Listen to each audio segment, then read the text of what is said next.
नमस्कार, times of Swaraj में आप सबों का स्वागत है और मैं हूं संतोष सिंह। और वाकई में भाई आज की रात तो कयामत की रात है। जिस तरीके से अभी थोड़ी देर पहले पुलिस तेजस्वी के आवास पर यह देखने पहुंच जाती है कि चेतन आनंद को तो वाकई में नहीं अपहरण करके रख लिया गया है। उनका भाई एक कंप्लेन किया है, उसी कंप्लेन के आधार पर पुलिस पहुंची थी। लेकिन चेतन आनंद ने कहा कि ऐसी कोई बात ही नहीं, हम तो स्वेच्छा से यहां बैठे हुए हैं। लेकिन बड़ा सवाल है, एक विधायक को लेकर नीतीश खेमे में या बीजेपी खेमे में इतनी घबराहट क्यों है? सिर्फ एक विधायक को लेकर इतनी घबराहट, सोचने वाली बात है कि कुछ न कुछ चीजें तो हैं। नित्यानंद राय जाते हैं, मांझी से मिलते हैं, सम्राट चौधरी विजय सिन्हा के घर पे पहुंचे हैं जहां सभी विधायक मौजूद हैं। चाणक्य होटल में जदयू के विधायकों को शिफ्ट किया गया है। मतलब जो चीजें बिहार में दशकों पहले हुआ करती थी कि लालू यादव के उस दौर में शहाबुद्दीन लोग होटल में लेके विधायक को रह जाता था, वो भी दौर था। कुछ इसी तरीके का नजारा देखने को मिल रहा है। और वो भी नजारा ऐसे समय में जिस समय में देश के प्रधानमंत्री मोदी और गृह मंत्री अमित शाह है।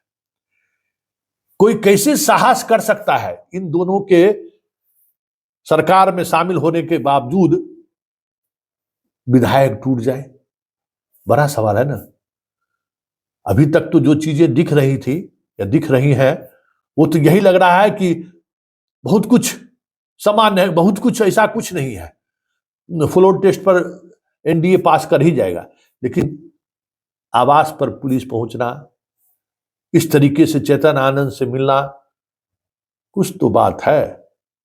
और अब जिस तरीके से बीजेपी की टीम सक्रिय हुई है, देखिए अभी 24 घंटे के में बहुत कुछ नहीं दिख रहा था, लेकिन जैसे ही बीजेपी के विधायक लोग पटना पहुंचे, अचानक बीजेपी की टीम की सक्रियता बढ़ गई है। और अमित शाह के जो करता धरता बिहार में है, नित्यानंद राय, वो भी आके मोर्चा संभाल लिए हैं। सम्राट चौधरी घूम रहे हैं। मतलब कसमकस वाली स्थिति चल रही है। लेकिन बड़ा सवाल यह है कि इन दोनों का पार्टी पर कितना नियंत्रण है।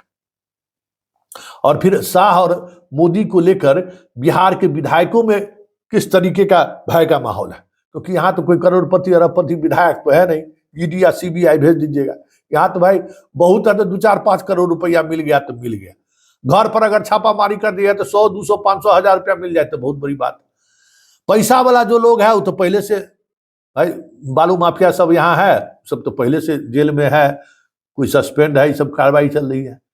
तो अन्य राज्यों की तुलना में बिहार में ऑपरेशन करने में जो परेशानी हो रही है, हमें लगता है एनडीए को, उसकी वजह यह है कि बिहार में विधायक इतने बड़े करोड़पति अरबपति नहीं है, या फिर कोई बिजनेसमैन यहाँ विधायक नहीं है ना भाई। महाराष्ट्र में, गुजरात में, कर्नाटक में जाइएगा तो खरबपति सब विधायक है, यहाँ तो करोड़पतियों विधायक नहीं है।